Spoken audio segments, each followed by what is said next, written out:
انا هتكلم في حاجة النهاردة ممكن ما تعجبش ناس كتير، علشان ممكن تكون هتعمل لهم تريجر او استفزاز. آه، الفكرة في ان انا مش بتكلم من منظور ديني خالص والله.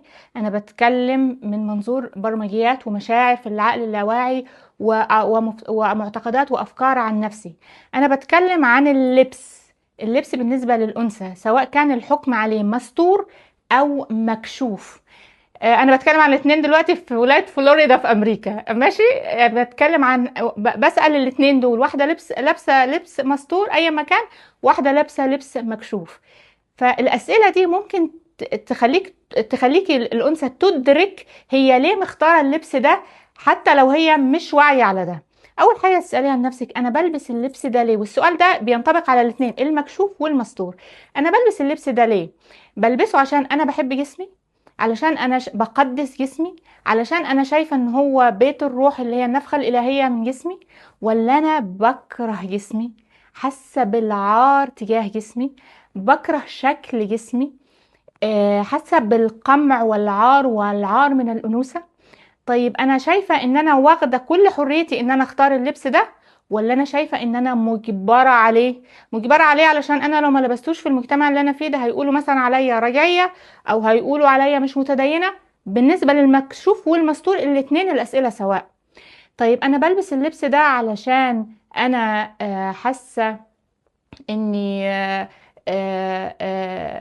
واثقة من نفسي، او عايزة الناس تشوفني، عايزاهم يقولوا عليا جميلة، يقولوا عليا جذابة، او يقولوا عليا ملتزمة ومتدينة، او يقولوا عليا احكام الناس بتفرق معايا. طيب انا لابساه من قمع من المجتمع، ولا بحرية معتقد انا مقتنعة بيه تماما؟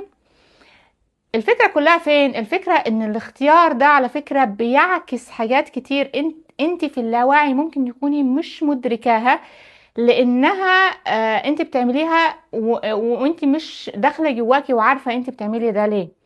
فالفكرة ان اللبس بيعبر عن حاجات كتير جدا من المشاعر والبرمجيات والمعتقدات جوانا.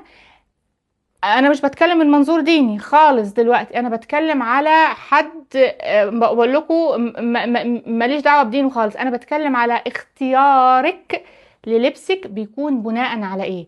لما تقعدي مع نفسك وتجاوبي على الاسئله دي ممكن تكتشفي حاجات كتير جدا. ممكن تكتشفي في مشاعر عدم ثقه في النفس، مشاعر عار من الانوثه، مشاعر قمع، مشاعر اجبار، مشاعر احساس بالحريه مع عدم المسؤوليه، لان الحريه والمسؤوليه مرتبطين. لان ممكن اكون انا حاسه ان انا حره فاعمل اللي انا عايزاه، فالبس لبس بمزاجي بقى خالص.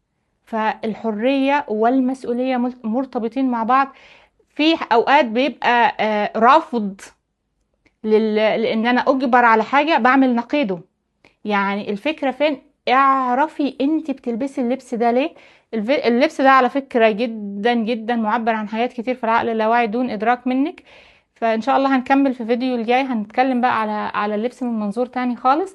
اقعدي مع نفسك وجاوبي هذه الاسئلة، واعرفي انت لبسك بيعبر عنك فعلا، بيعبر عن مشاعر شكلها ايه، وفي جذور مشاكل ممكن تتحل فعلا ولا لا.